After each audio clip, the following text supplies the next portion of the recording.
picture you are about to see was taken from Air Force Combat Film Digest. It tells the story of the vital contribution made by the Army Air Forces to victory in the Pacific. Since December 7, 1941, the world has decreased in size and its shape has been considerably altered. This phenomena, which has brought disaster to our enemies, will remain as a lasting tribute to the skill of American aviation, its workers, and the personnel of the Army Air Forces. In less than 4 years, the distance around the world has been spanned thousands upon thousands of times. Places that were once obscure specks on the map have become bywords in every home in the land as they were bombed, rebombed, out of existence until victory was won. The Army Air Forces played an important part in winning the war. It is equally important to ensure our winning the peace that America remain what it is today, the leading air power in the world. You and every American can play your part in maintaining the freedom and security for which we have all fought by buying and holding bonds. War comes to Japan, Lae, Salamaua, New Guinea. We start for Tokyo. The Aleutian Islands.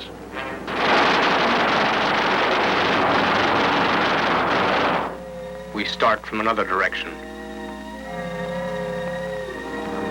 China, where there was never enough of anything to fight with, except Japs.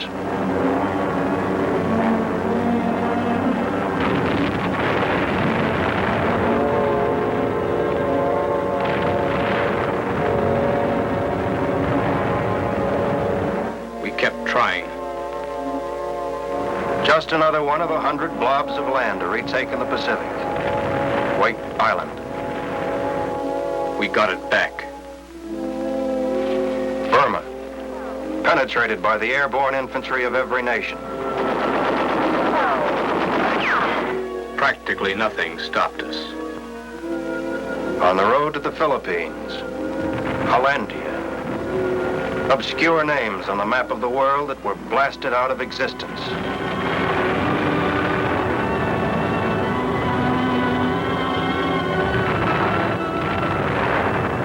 And for every bomb, every bullet, and every dead Jap, we paid. We paid for a global war under conditions that hardly seem possible now. We paid with endless supplies and materiel. And our men fought and sweated and labored endlessly to advance the bomber line. That was the watchword in the Pacific. To advance the bomber line. To advance the bomber line to Tokyo. Not just from the dank malarial-infested jungles, but from the ice and snow and solitude of the north. Advance the bomber line. Get the planes in the air. Destroy the Japs. American supplies from a nation mobilized for war. Supplies of every size, shape, and description. Supplies destined for China after being shipped halfway around the world. Supplies for a global war, flown to their final destination by the Army Air Forces. This was more than a fight against the Japs. It was a fight against time and the elements. But finally, all over the Pacific and the Far East, our time began to arrive. The supply line that stretched halfway around the world served its purpose. From the airstrips that had been hacked out of the jungles, the Army Air Forces gave the infantry the one thing they lacked for so long: air-ground support. From New Guinea to Okinawa, and throughout the China-Burma-India theater, fighter aircraft swooped down to destroy the enemy.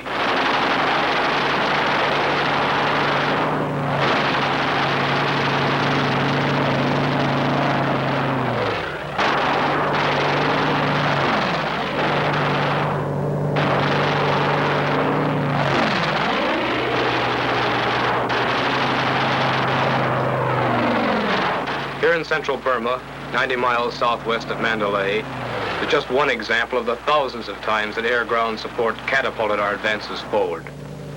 In this instance, air power was used to clear the way for a push south to Rangoon and win that port for our own forces. P-47s in the 1st Air Commando Group were used to aid the British infantry to cross the Irrawaddy River and establish a beachhead. The air action ranged in a 50-mile radius. The pilots, guided by intelligence reports, were in constant communication with ground installations. They bombed and strafed everything the Japanese had so carefully installed. What would have taken months of hand-to-hand fighting and heavy casualties was accomplished in a matter of days. And even as this beachhead was consolidated, it was clear that the British-American air-ground coordination would push the Japs out of Burma. This is an emergency hospital located 7 miles behind the front lines in northern Burma. General Stilwell watches as Chinese casualties are brought in to be treated by Lieutenant Colonel Gordon Seagrave, the famous Burma surgeon, and his staff of Army doctors and Burmese nurses. Because of the constant presence of snipers, most of the wounded were brought in during the night. They made the 7-mile trip from the front lines over jungle trails in crude man-carried litters.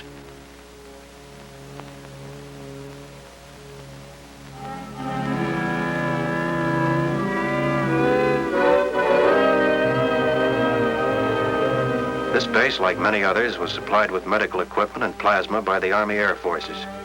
The wounded men, after being treated, were carried an additional 14 miles to a landing strip where they were flown back to a general hospital at Lido, a trip that would take 15 days by foot.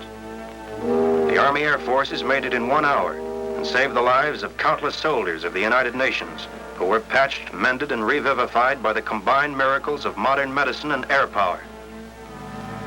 No sooner was a new base secured in the Pacific when the same relentless, monotonous tasks began all over again.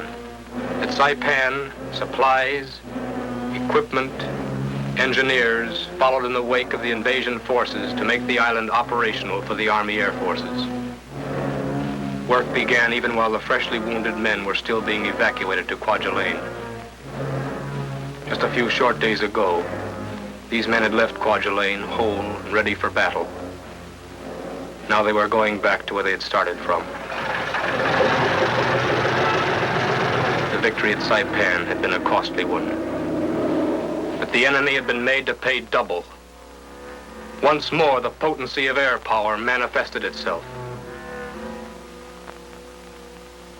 One of the strongest Jap bases in the Pacific had been reduced to rubble. The Japanese warlords knew now that soon no part of the homeland would be safe. Then began one of the miracle jobs of the Pacific, a job that had to be completed within hours of the time it was begun, to rebuild and lengthen the newly captured airstrip to accommodate the weapon that was eventually going to win the war. It's history now how the job was accomplished. And out of the vast stretches of the Pacific roared the mightiest bomber the Army Air Forces had ever dreamed about, the B-29 Super Fortress, with the dust of the Kansas plains still embedded in the shiny silver wings. This was the bomber that was designed to carry the war directly to Japan itself.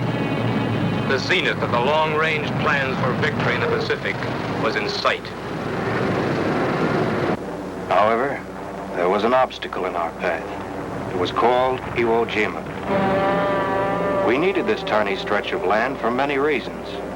As a fighter base, as an emergency landing field for B-29s returning from missions over Japan, and also because it was filled with Japanese aircraft that had to be eliminated before we started on the road to Tokyo. Using Iwo Jima as a base, the Japs attacked Saipan at every opportunity. And we shot them out of the sky as fast as they came over.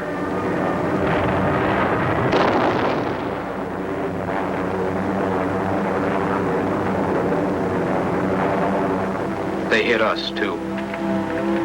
Hit men. In the painstakingly built airfield.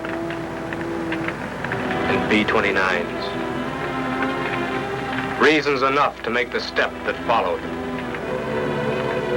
So, we had to take Iwo Jima, no matter what the cost was. When the smoke and the fire and agony and the dying was over, this is what was left. But Iwo Jima was ours. The fighter planes on its airstrip were ours. and the B-29s had their emergency landing field. The road to Tokyo was wide open. Guadalcanal, New Guinea, Rabaul, and Tarawa were left behind now as the Army Air Forces began to systematically destroy vital targets of the stolen Japanese Empire.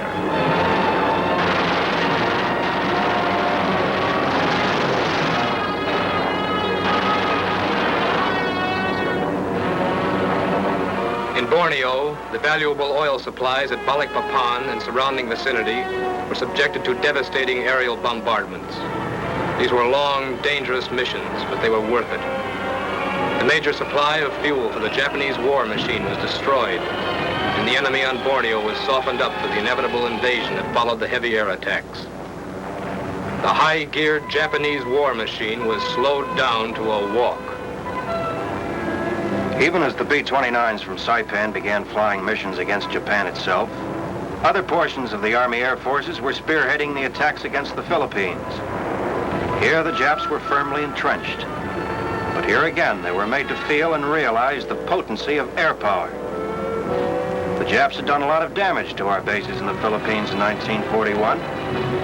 When General MacArthur said he would return, he didn't mean that he'd come empty-handed. The Army Air Forces had delivered the goods prepaid.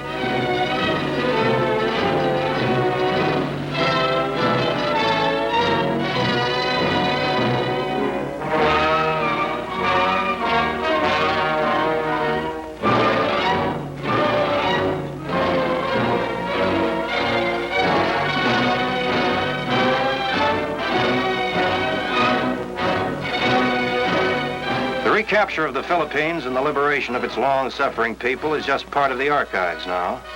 And General Douglas MacArthur has reached his goal to avenge Bataan and Corregidor. There was still another base we paid to secure. Okinawa.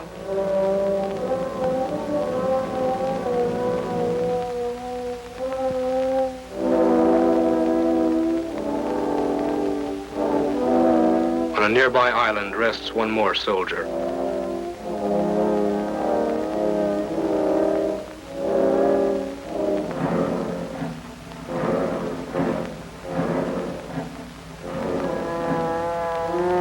But Okinawa, too, was soon operational. And General Doolittle arrived from the European theater and assumed command of the redeployed 8th Air Force.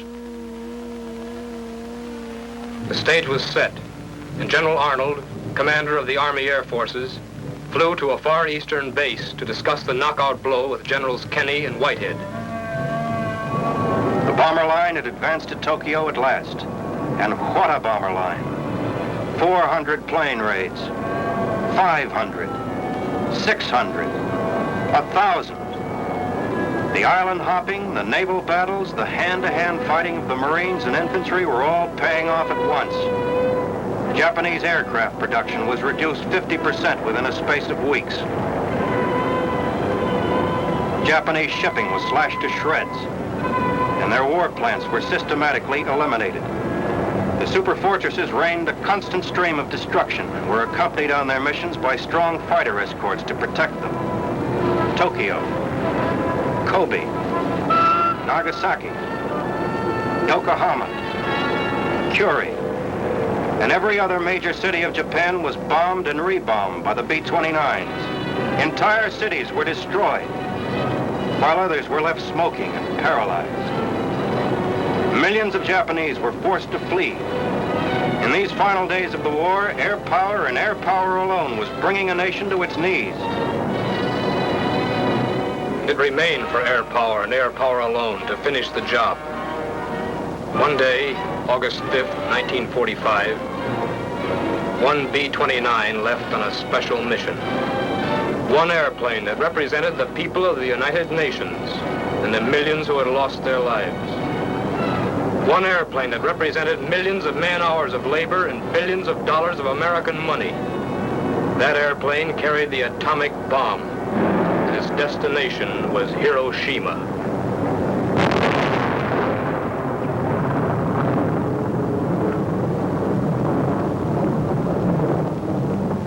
A city in ruins with one bomb. This was the first test of the atomic bomb in New Mexico.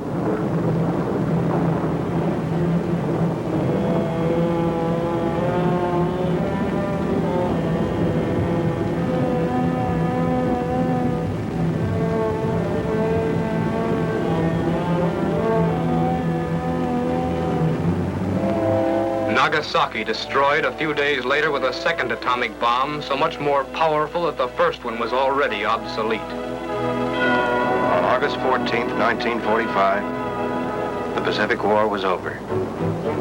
Japan surrendered unconditionally, simply by pressure from a distance. That pressure was air power, the strongest air power the world had ever known. It remains for the people of the United States to keep it that way.